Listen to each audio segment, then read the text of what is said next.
Welcome and welcome back to my channel with a new blog. আজকে last day. আজকে আমাদের কিছু site sings আছে, সেগুলো কমপ্লিট করে আমরা রওনা দেব।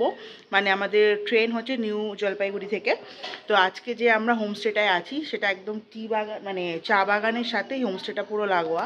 আর ওই পাশে চা বাগানের সাথে পুরো জঙ্গল লাগোয়া। তো চলো তোমাদের হোমস্টের আগে ভিউটা দেখাই। আর গতকালই এসছি, আর আজকে তোমাদের রুম টুরটা করিয়ে একটুখানি দেখাবো কীরকম রুমে আছি।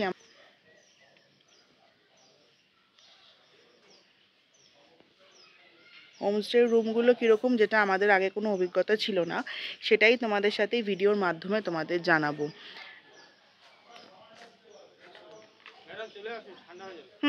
আসছি। হোমস্টের নামটা কি? Tea garden. আচ্ছা, রুম নাম্বার 6-এ আমরা আছি। কি ঠিক আছে, ঠিক আছে। আর রুমটার একবার করি, আমরা যেহেতু 3 জনে আছি, সো ডাবল বেড একটা আর একটা সিঙ্গেল বেড দিয়েছে, ঠিক আছে। তো মোটামুটি প্যাকিং আমাদের ডান। আমরা এখন ব্রেকফাস্টে যাব। দেখি ব্রেকফাস্টে আজকে কী আছে। ওয়াশরুমটাও খুব সুন্দর। এটা হচ্ছে ওয়াশরুমটা। এদিকে একটা আয়না,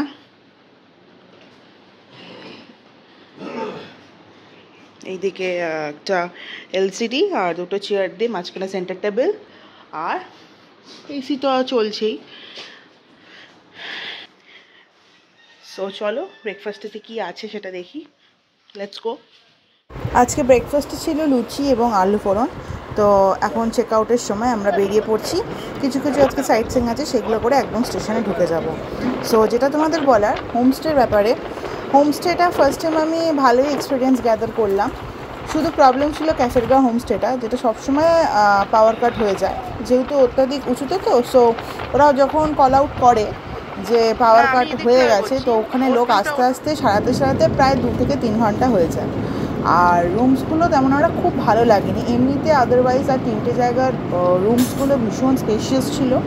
ওয়াশরুমও বিশাল ভালো এবং সিনিক বিউটিটা অসাধারণ দেখা যাচ্ছে। যেহেতু আমরা ট্যুর ট্রাভেলের সাথে গেছি, খাওয়া দাওয়ার ব্যাপারটা নিতে কোনো চিন্তা নেই। যদি সেটাও নাই বা যেতাম, হোমস্টেতে তুমি যেরকম ধরনের অর্ডার দেবে, তোমাকে সেরকম ধরনেরই খাবার দাবার সার্ভ করবে। সেইটুকু অভিজ্ঞতা আমাদের হয়ে গেছে। আর একটা জায়গায় তো আমরা বারবিকিউ করেছিলাম, ওখান থেকেই বলেছিলাম যে ওটার আয়োজন করে দিতে। সো ওরাই পুরো মানে প্ল্যাটার সাজিয়ে দিয়েছিল। তো ওদের খাওয়া দাওয়ারও এমনিতে মূল্যটা ভালোই, খারাপ বলবো না আমি, ঠিকঠাক। সো চলে এসছি এখন। এবার আমরা মূর্তি রিভারে। আচ্ছা, এটা আমাদের হচ্ছে ফার্স্ট স্পট আজকে। দেখো গল্প করতে করতে চলে এলাম এখানে।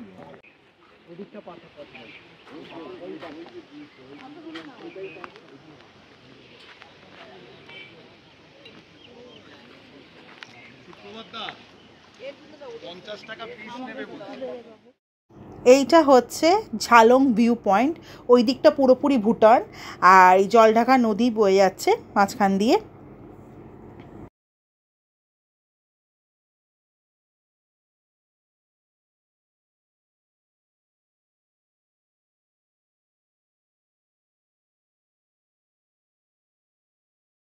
আমাদের নেক্সট জায়গা হচ্ছে, চলে এসেছি আমরা বিন্দু ব্যারেজে।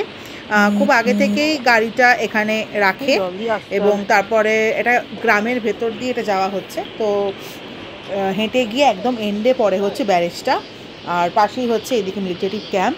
আর লোকাল কিছু স্টোর্স আছে যেখানে ব্যাগ, শ্রাগস, বিভিন্ন ধরনের চকলেটস, বিভিন্ন ধরনের গিফটস, শোপিসেস, এগুলো সব যেরকম পাওয়া যায় লোকাল মার্কেট এরিয়ায়, এখানেও সেরকম জিনিস বিক্রি আছে।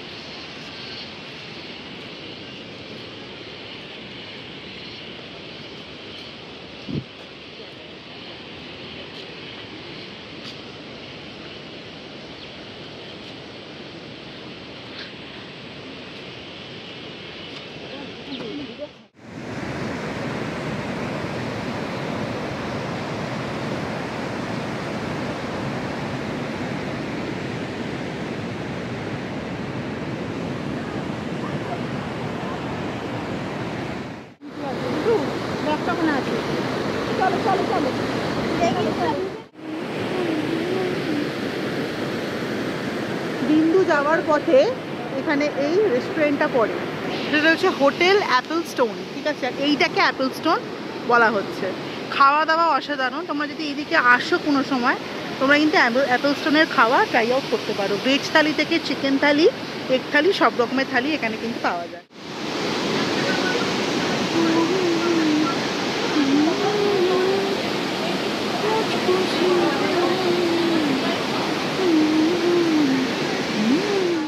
আমি নিয়ে নিয়েছিলাম এগ থালি, যেখানে দিয়েছিল ভাত, ডাল, আলু ভাজা, একটা কাঁকরোল ধরনের ভাজা, স্কোয়াশের তরকারি, পোস্ত এবং 2টো ডিম, সাথে একটা আলু, আর পেঁয়াজ লঙ্কা, যেটা কমপ্লিমেন্টারি থাকে।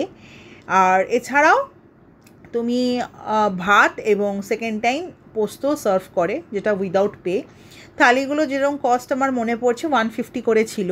খাওয়া দাওয়ার টেস্ট কিন্তু নো ডাউট ভালো। এখানে যাওয়ার পথেই একটা দোকানই পড়ে, যেখানে সবাই কিন্তু দাঁড়িয়ে খাওয়া দাওয়া খায়। আর এইটুখানিই ছিল আমাদের ডুয়ার্সের ট্রিপের আজকে লাস্ট ঘোরা। সো আমরা এখন চলে যাচ্ছি স্টেশন পথে। যেতে যেতে প্রায় 3-3.5 ঘন্টা লাগবে।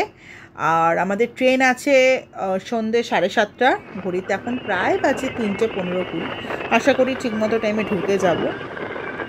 ট্রেনে চেপে বেরিয়ে যাব কলকাতার পথে। আবার নেক্সট কোনো ট্রিপের জন্য আবার আমি আশায় থাকবো, কবে কি হচ্ছে না হচ্ছে, এবং তোমাদের সাথেও বারবার আমি আপডেট দিতে থাকবো। সো আজকের ব্লগটা এখানে এন্ড করছি। So tata, stay tuned.